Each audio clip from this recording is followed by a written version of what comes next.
जय माता दी।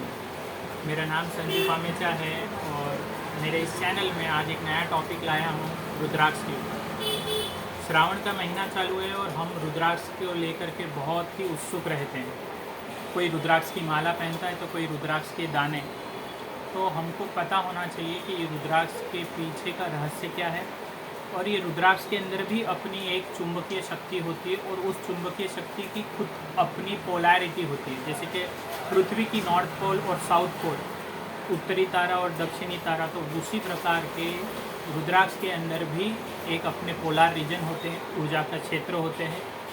तो आइए जानते हैं कि एक इस पोलर रीजन को लेकर के, ऊर्जा के क्षेत्र को लेकर के एक माला कैसे पिरोई जाती है और हमारे वेदों में माला पिरोना का सही तरीका क्या लिखा है। तो पहले हम रुद्राक्ष के बीज से शुरुआत करें। आइए देखिए ये बेसिकली एक रुद्राक्ष का बीज होते हैं जिसके बहुत सारे इस प्रकार के ग्रुव्स होते हैं, लाइंस होते हैं, जिससे वो पता चलता है कि कितना मुखी है। पर इसका प्राइम स्वरूप से 3 ही भाग होता है। ये ऊपरी भाग जो इस प्रकार से ऊपर की तरफ आ रहा है उसको बोलते हैं मुख, और ये रुद्राक्ष का शरीर है। और शरीर के बाद ये आता है पूछ यानी कि उसका निचला भाग थोड़ा सा दबा हुआ रहता है इस प्रकार का। ये मुख होता है, ये शरीर होता है, ये पूछ होता है। इस आप डायग्राम में अगर आप देखने का प्रयास करेंगे तो ये रुद्राक्ष का ऊपरी भाग है जिसको मुख बोला गया है, ये शरीर का भाग है जिसको शरीर बोला गया है, पार्श्व बोला गया है, और ये पुष्ट भाग जिसको शिव बोला गया है। तो ये जो पुष्ट भाग है जिसको शिव बोला गया है उसका एक अपना पोलैरिटी रहता है, और साथ ही साथ जो मुख बोला गया है उसका एक अपना एक पोलैरिटी रहता है। तो जब भी हम रुद्राक्ष को जोड़ने का प्रयास करते हैं या कोई पेंडल बनाते हैं तो हमको पता होना चाहिए, या आपका जो पेंडल बनाने वाला जो आदमी है उसको पता होना चाहिए पेंडल का किस भाग को ऊपर रखा जाए और किस भाग को नीचे रखा जाए। जैसे कि उदाहरण तौर पर ये चांदी के अंदर हमने पेंडल बनाया है तो हमने पुष्ट भाग को नीचे रखा है और मुख भाग को ऊपर रखा है इस प्रकार से। तो इसकी ऊर्जा का जो भी स्तोत्र है वो ऊपर की तरफ जाता है।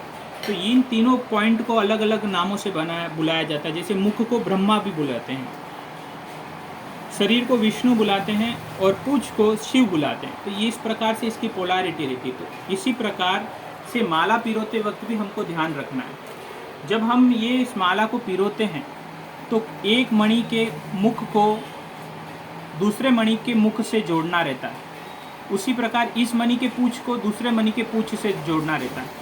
तो मुख से मुख, पूंछ से पूंछ, मुख से मुख, पूंछ से पूंछ, मुख से मुख, पूंछ से पूंछ। इस प्रकार से आपको एक डायग्राम फॉर्म में अगर मैं बताऊं, इसके मुख से इसके मुख को जोड़ा गया है, इसके पूंछ को इसके पूंछ से जोड़ा गया है, इसके मुख को इसके मुख से जोड़ा गया है, इसके पूंछ को इसके पूंछ से जोड़ा गया है।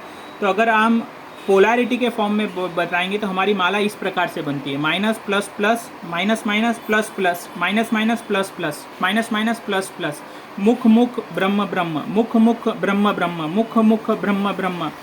तो इस प्रकार से ये इस प्रकार का ये बनता है। तो इससे जो होता है कॉन्सेंट्रेशन ऑफ एनर्जी, इस माला में जगह जगह पे ऊर्जा के स्तोत्र बन जाते हैं, जगह जगह पे। तो जब आप इसको पहनते हो इस स्वरूप में तो हमारे अंदर बहुत ही इसकी एक ऊर्जा फॉर्म होती है, और वो ऊर्जा हमारे ब्लड प्रेशर को, हमारे ध्यान को बहुत ही ज़्यादा अफेक्ट करती है।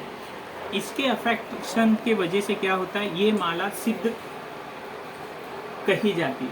हम ऐसे ही माला को पिरोते हैं जिसमें ब्रह्म मुख और फिर वापस ब्रह्म, वापस मुख, ब्रह्म मुख, ब्रह्म मुख। तो इसका ऊर्जा एक फ्लो में ही चलता है। पर अगर इसके फ्लो को, एनर्जी को कुछ पॉइंट के ऊपर कंसंट्रेट किया जाए तो उसका बहुत ज़्यादा इफेक्ट आता है। तो जिसको बोलते हैं संयुक्त ऊर्जा, जिसको अंग्रेजी में कंसंट्रेशन ऑफ एनर्जी बोलते हैं। तो ये सारी चीज़ें करने से हमारा जो उद्देश्य है रुद्राक्ष पहनने का वो क्लियर हो जाता है और उसका सही फल की प्राप्ति होता है। तो आज हमने केवल इतना सीखा है कि अगर हम इस प्रकार का पेंडल बनाते हैं तो कौन से भाग को किस प्रकार से ऊपर रखा जाए। ब्रह्म मुख भी कहा जाता है और पुष्ट को शिव भी कहा जाता है। तो ये आज का टॉपिक है, बहुत ही शॉर्ट टॉपिक है। और माला बनाते वक्त आपको ये बताना है माला पिरोने वाले को ब्रह्म कौन सा है और मुख कौन सा है, और इस प्रकार से आपको पिरो करके देना है ताकि गांठने वाला उसको सही तरीके से गांठे और आपको इसका सही लाभ मिल पाए। ऐसी बनी बनाई गांठी हुई माला भी हमारे पास उपलब्ध है। अगर आप ऑनलाइन से मंगाना चाहें तो आप मंगा सकते हैं। आप कमेंट सेक्शन में जा कर के आप अपना नाम और नंबर भेजिए, इस प्रकार की माला हम आपको अवेलेबल करा दें। जय माता, जय माता।